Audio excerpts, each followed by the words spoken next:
नमस्कार दोस्तों, मैं पंकज कुमार फिर से अपने YouTube चैनल में आप सभी का स्वागत करता हूं।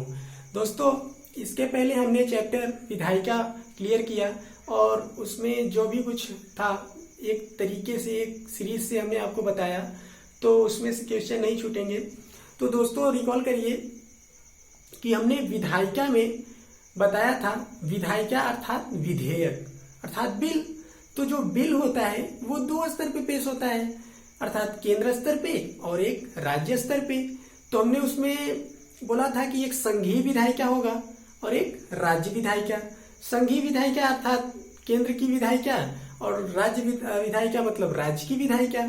तो संघीय विधायिका को हमने नाम दिया था संसद और राज्य विधायिका को हमने नाम दिया था विधान मंडल। तो ठीक है दोस्तों, एक बार हम इसको देखते हैं। संसद में हमने बताया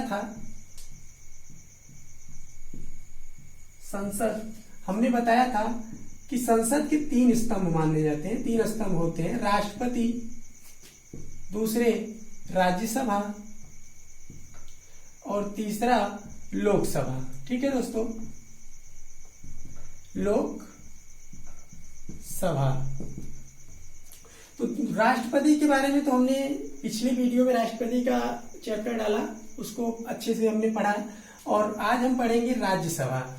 तो हमने बताया था आर्टिकल 79 में संसद के बारे में दिया गया है और राज्यसभा के बारे में दिया गया है आर्टिकल 80 में और लोकसभा के बारे में दिया गया है आर्टिकल 81 में और राष्ट्रपति के पद के बारे में दिया गया है अनुच्छेद 52 में। तो दोस्तों ये कुछ महत्वपूर्ण आर्टिकल हैं, आर्टिकल 79, आर्टिकल 80, आर्टिकल 81 और आर्टिकल 52। तो इसको हम याद रखेंगे।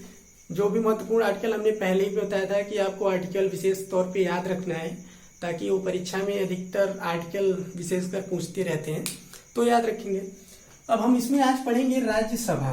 तो चलिए दोस्तों राज्यसभा के बारे में पढ़ते हैं, देखते हैं क्या है राज्यसभा।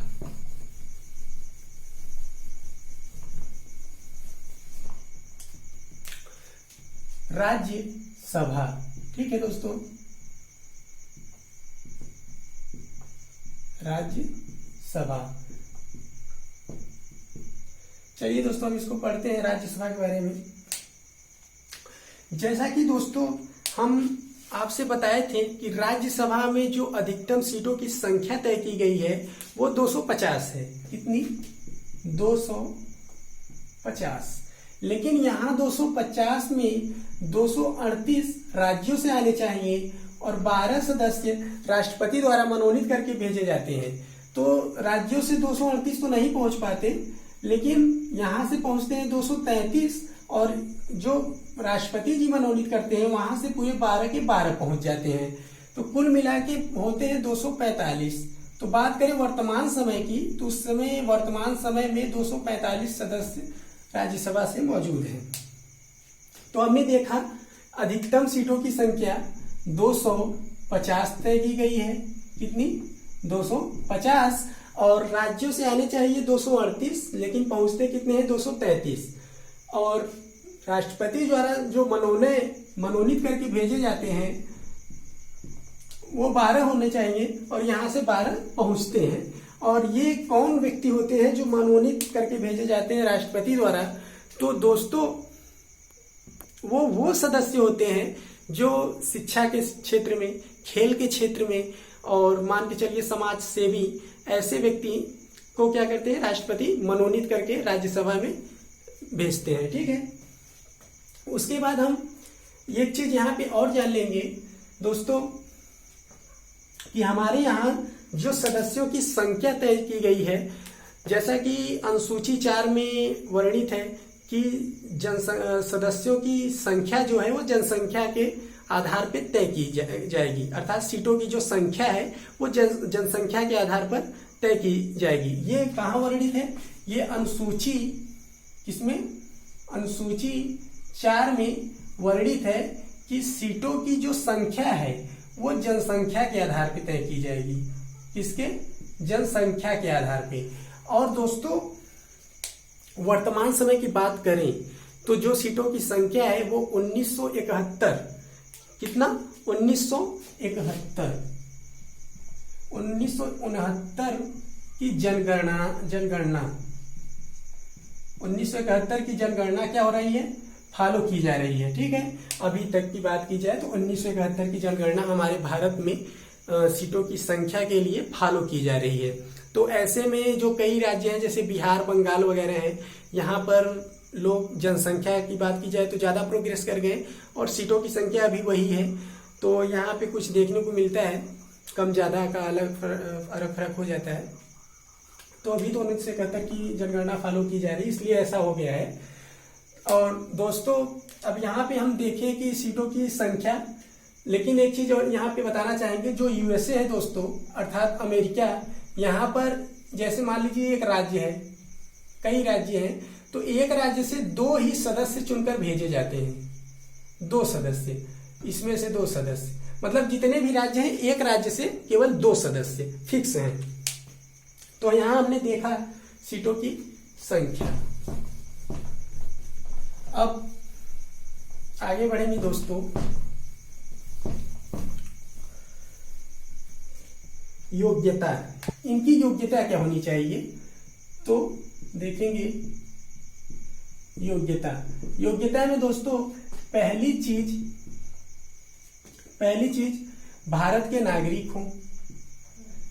भारत के नागरिक हों, दूसरी चीज 30 वर्ष आयु पूरा हो, 30 वर्ष आयु पूरा हो। और तीसरी चीज क्या होता है, किसी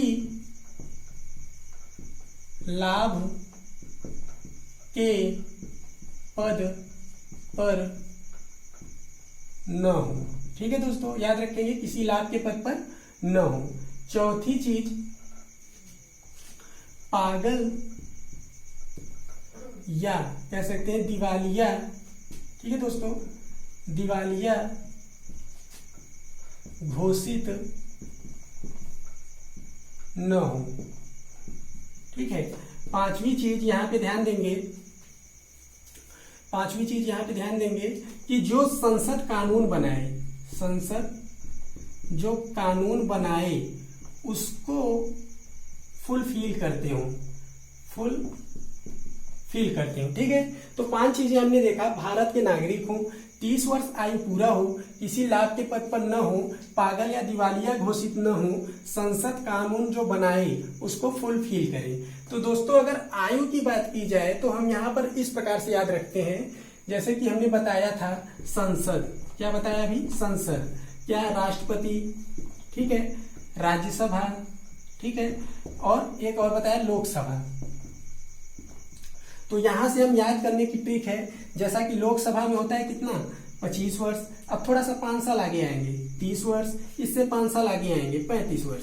तो लोकसभा के सदस्य हासिल करने के लिए जो अधिकतम आयु है 25 वर्ष, राज्यसभा के लिए 30 वर्ष और राष्ट्रपति के लिए 35 वर्ष। ठीक है, तो ये चुनाव लड़ने की जो अधिकतम आयु सीमा है उसको हमने जाना। ठीक है, अब दोस्तों हम देखेंगे, यहां पर आगे बढ़ते हैं।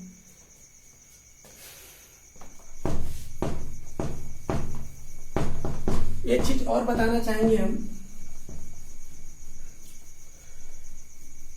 कि इनका जो चुनाव है, चुनाव की बात की जाए, अगर चुनाव की बात की जाए तो अप्रत्यक्ष रूप से कराया जाता है। ध्यान देंगे दोस्तों, अप्रत्यक्ष रूप से कराया जाता है। और चुनाव में भाग कौन लेता है, तो विधानसभा के सदस्य। कौन, विधानसभा के सदस्य। ठीक है दोस्तों, देखेंगे हम, चुनाव इनका अप्रत्यक्ष रूप से कराया जाता है। चुनाव में भाग कौन लेते हैं, तो विधानसभा के सदस्य। तो दोस्तों वैसे अगर बात की जाए तो सभी राज्यों में जो है विधानसभा सीटें की व्यवस्था की गई है। और 2 ऐसे केंद्र शासित प्रदेश भी हैं जहां पे विधानसभा है। तो वो कौन 2 केंद्र शासित प्रदेश हैं, पहला तो है दिल्ली और दूसरा है पुदुचेरी। ध्यान देंगे दोस्तों, ये 2 संघ शासित प्रदेश ऐसे हैं जहां पे विधानसभा सीटें मौजूद हैं, तो इसलिए यहां से भी राज्यसभा के सदस्य भेजे जाते हैं राज्य का प्रतिनिधित्व करने के लिए। तो दोस्तों अब एक बात यहाँ पे हमने बताई थी, एक बार फिर बता देना चाहेंगे कि राज्य का प्रतिनिधित्व करने का मतलब ये है कि राज्य का जो विषय होगा, राज्य का जो कानून होगा, राज्य का जो बात होगा, उसे संसद में पेश करना। अब विधानसभा तो हर राज्य में है, तो विधानसभा की बात की जाए तो विधानसभा के सदस्य भी पेश कर सकते हैं संसद में ले जाकर बातों को, लेकिन ऐसी बात नहीं है दोस्तों। जो विधानसभा के सदस्य होते हैं, ठीक है दोस्तों, वे क्या करते हैं, इनको चुनकर भेजते हैं राज्य का प्रतिनिधित्व करने के लिए। और लोकसभा के जो सदस्य होते हैं अर्थात कौन, संसद, और संसद का कार्य क्या है कि अपने केवल क्षेत्र के, हम सुनते हैं कि सांसद, ठीक है, जैसे अपने प्रयागराज के सांसद, ठीक है, तो प्रयागराज के सांसद का मतलब वो सिर्फ प्रयाग का क्या करेंगे, प्रतिनिधित्व करेंगे। लेकिन जो राज्य का सदस्य होंगे, जो राज्य सदस्य चुनकर भेजे जाएंगे, वो पूरे राज्य का प्रतिनिधित्व करेंगे, ठीक है, वो क्या करेंगे, राज्य का पूरे प्रतिनिधित्व करेंगे। और उसके बाद हम आगे बढ़ेंगे। ये देखा, दिल्ली और पुडुचेरी 2 ऐसे क्षेत्र हैं जहां पे विधानसभा मौजूद है, और बाकी अब इनका हम कार्यकाल देखेंगे, ठीक है। कार्यकाल की बात की जाए तो इनका कार्यकाल होता है 6 वर्षों के लिए। और चुनाव कितने वर्षों पे होता है, चुनाव की बात की जाए तो चुनाव इनका 2 वर्षों पे होता है। कितने वर्षों पे, 2 वर्षों पे। अब 2 वर्षों पे होता है तो दोस्तों देखेंगे हम इसको एग्जाम्पल के तौर पे, ताकि हमें एकदम अच्छे से समझ में आ जाए। तो जैसे कि हम एक एग्जाम्पल लेते हैं, यहाँ पे एग्जाम्पल मान लीजिए 2012 है, ठीक, 2014 हुआ, 2016 हुआ, 2018 हुआ और 2020 हुआ, ठीक है दोस्तों। तो जैसे मान लीजिए कि 99 कुल सदस्य हैं, ये एग्जाम्पल है, मान लीजिए कुल 99 सदस्य हैं। 33 सदस्य 2012 में, 33 सदस्य 2014 के लिए और 33 सदस्य 2016 में। तो देखा हमने कि 12 में जो 33 सदस्य थे, इनकी पूरी 6 वर्ष कहाँ पूरी हो रही है, 18 में। इनका पूरा कार्यकाल 6 वर्ष का जो है 12, 6, 18, अर्थात ये 33 सदस्य का जो कार्यकाल है वो 2018 में पूरा हो जा रहा है। तो क्या होगा कि इनका चुनाव अर्थात 1/3 कुल सदस्यों का 1/3 सदस्यों का चुनाव 2 वर्ष पे कराया जाता है। इस बात को नोट कर लीजिएगा कि कुल सदस्यों का 1/3 सदस्य का चुनाव 2 वर्षों पे करा लिया जाता है। तो हमने देखा 2012 में 33 सदस्य जो चुने गए थे उनका 2018 में कार्यकाल पूरा हुआ। एक तिहाई सदस्य का कार्यकाल जो हुआ वो पूरा हो गया। तो यहाँ पे क्या होगा, ये 1/3 सदस्य हैं वे हटा लिए जाएंगे, अर्थात क्या होगा, हट जाएंगे। और फिर 1/3 सदस्य का चुनाव होगा किसके लिए, इस 2018 के लिए, और यहाँ पे भर लिए जाएंगे। फिर जो ये 2016 की बात की जाए या 2014 की बात की जाए तो इनका कार्यकाल कब पूरा होगा, इनका कार्यकाल होगा 2020 में पूरा। तो 18-2-20 अर्थात 2 वर्ष में फिर चुनाव हो जाएगा। तो हमने बताया ना अभी कि कुल सदस्यों का 1/3 सदस्यों का चुनाव 2 वर्ष पर कराया जाता है। तो हमने इनकी चुनाव की प्रक्रिया जानी, समझना आसान है दोस्तों। 1/3 सदस्य अवकाश ग्रहण करते हैं और फिर 1/3 सदस्यों का चुनाव होता है विधानसभा के माध्यम से, वे फिर भर लिए जाते हैं, ठीक है। तो 2 वर्षों में इनका चुनाव कराया जाता है। अब बात करते हैं इनके सभापति की। इतना बड़ा सदन है तो इनके सभापति भी होंगे। तो सभापति इनके उपराष्ट्रपति होते हैं। कौन होते हैं, उपराष्ट्रपति, ठीक है दोस्तों। अब उपराष्ट्रपति की ही क्यों होते हैं, तो मान के चलिए कि ये मान लीजिए ये राज्यसभा है, ये सदस्य हैं, ठीक है। तो इनके जो सभापति होते हैं वो बाहर से लाए जाते हैं, और जो सभापति का कार्य, उपसभापति का जो कार्य करते हैं, उपसभापति जो होते हैं वे इन्हीं के सदस्य होते हैं। कौन होते हैं, इन्हीं के सदस्य। लेकिन ये जो होते हैं सभापति, वो उपराष्ट्रपति बाहर से लाए जाते हैं। तो एक क्वेश्चन यहाँ पे बनता है दोस्तों, उसको सुनते हैं। क्वेश्चन है कि ऐसा कौन सा सदन है, ठीक है, ऐसा कौन सा सदन है जिनके सभापति उस सदन में से ना चुनकर बाहर से आते हैं, तो वो कौन सा सदन है? राज्यसभा। ठीक है दोस्तों, याद रखेंगे, वो राज्यसभा ऐसा सदन है जिनके सभापति बाहर से लाए जाते हैं, अर्थात उपराष्ट्रपति इनकी सभापति के तौर पर कार्य करते हैं। तो इनका कार्य यही होता है कि बैठक का आयोजन करवाना, ठीक है, और फिर इनका ये भी कार्यकाल होता है कि जैसे एक सदस्य खड़ा हुआ, बोला कुछ विषय के बारे में, तो ये बोलेंगे आप बैठ जाइए, आप खड़े हो जाइए, आपकी बारी है। तो इनका यही कार्य होता है, सभापति के रूप में ये कार्य करते हैं। और किसी विशेष परिस्थिति में मान लीजिए कि कुछ राष्ट्रपति को अवकाश ग्रहण करना पड़ा, ठीक है, तो क्या होगा, जो उपराष्ट्रपति होंगे वे चले जाएंगे राष्ट्रपति का कार्यभार करने के लिए, और ये जो उपसभापति के तौर पर चुने गए होंगे, इन्हीं के सदस्यों में वे कार्य करने लगेंगे सभापति का, और पूरी कार्य शक्ति उपराष्ट्रपति की सभापति के तौर पर ये निभाने लगेंगे। राज्यसभा के सदस्य बने होंगे भी, और सभापति के तौर पर इसकी सदस्यता भी निभाएंगे। ठीक है, तो हमने ये समझ लिया कि उपराष्ट्रपति इनके सभापति के तौर पर काम करते रहेंगे, और जब अवकाश ग्रहण मान लीजिए राष्ट्रपति किसी विशेष परिस्थिति में नहीं है, तो फिर कौन करेंगे, उपसभापति इन्हीं के सदस्यों में से जो चुना जाएगा वो यहाँ पर आ जाएगा। ठीक है, तो हमने देखा सभापति और उपसभापति।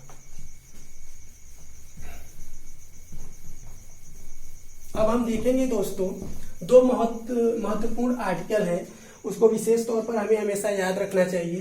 तो वो है पहला आर्टिकल यानी अनुच्छेद 249। 249 दोस्तों ये कहता है कि यदि, ठीक है दोस्तों, यदि राज्यसभा के सदस्य, राज्यसभा के सदस्य 2/3 बहुमत से ये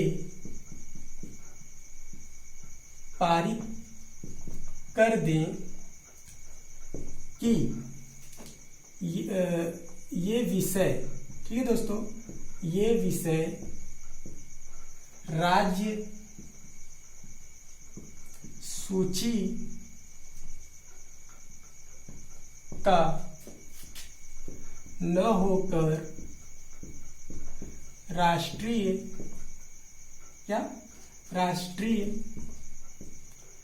महत्व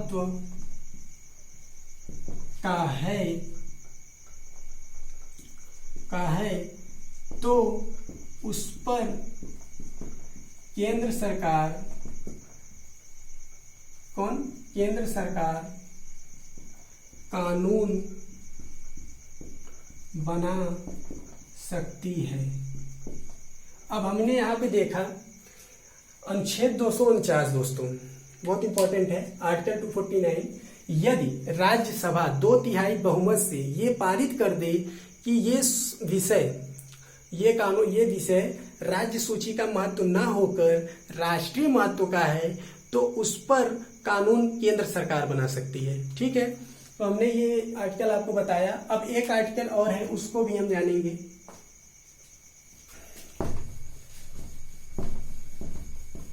वो है दोस्तों अनुच्छेद 312, आर्टिकल 312। दोस्तों ये यह कहता है,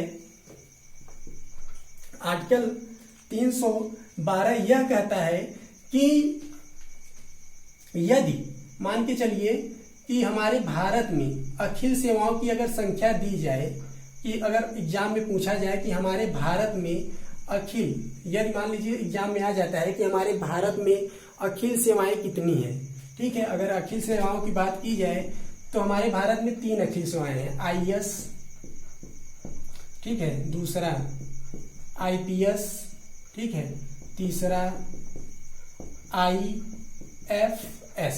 तो फुल फॉर्म जानेंगे, Indian administrative service, Indian police service, Indian forest service. इस इंडियन फॉरेस्ट सर्विस की जगह कभी कभी एग्जाम में फंसाने के लिए दे देते हैं कि विदेश सर्विस या फिर कोई अन्य सर्विसेज दे देते हैं ताकि बच्चे फंस जाएं। तो यहाँ पर हम ध्यान देंगे कि यहाँ पे हमेशा IFS होगा, इंडियन फॉरेस्ट सर्विस, ठीक है, इंडियन फॉरेस्ट सर्विस, ये ध्यान देने बात है। और फिर यहाँ पर हमने अभी बोला ना कि अनुच्छेद 312 क्या कहता है, तो अगर यदि कोई राज्य, ठीक है, यदि कोई राज्य में मान लीजिए कि ये कहना हो कोई सर्विसेज में उसे मान्यता अखिल सेवाएं की दिलानी हो, तो कहाँ पेश की जाएगी, राज्यसभा में पेश की जाएगी।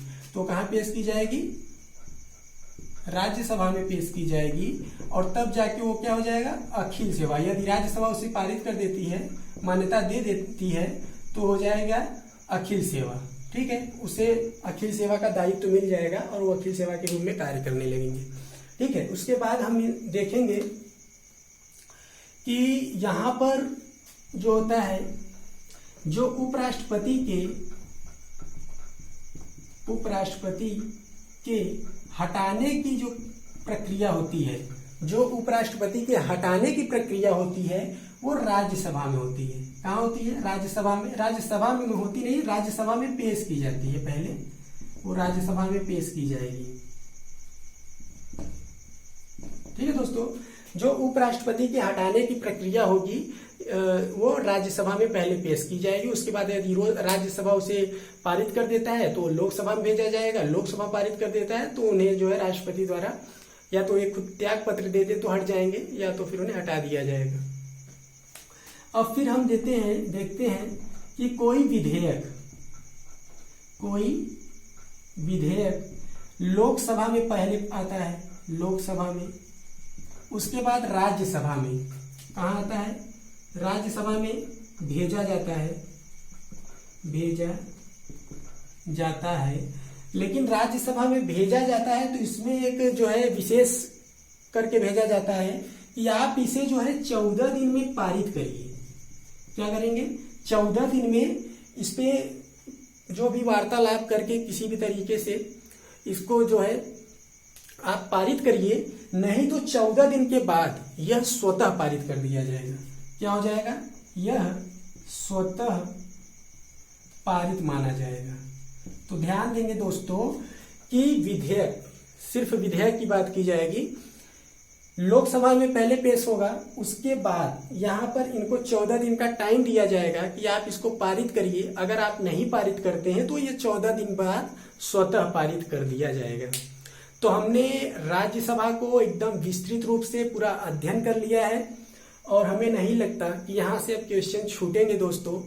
तो वीडियो को 1-2 बार देखिए, समझ में नहीं आता है फिर देखिए, जितनी बार हो सके, ना समझ में आए देखते रहिए, और जब समझ में आ जाए तो इनके महत्वपूर्ण आर्टिकल को हम बार बार कहते हैं कि आप नोट करिए, याद करिए, क्योंकि बहुत ही इंपॉर्टेंट होते हैं आर्टिकल, चाहे वो पॉलिटिक्स हो, चाहे कॉन्स्टिट्यूशन का किसी भी चैप्टर्स में आप देखें तो आर्टिकल बहुत ही इंपॉर्टेंट होते हैं।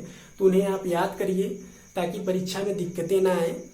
तो दोस्तों ये चैप्टर कंप्लीट हुआ। अब हम आपसे मिलेंगे अगले चैप्टर में, और अगला चैप्टर हमारा होगा लोकसभा।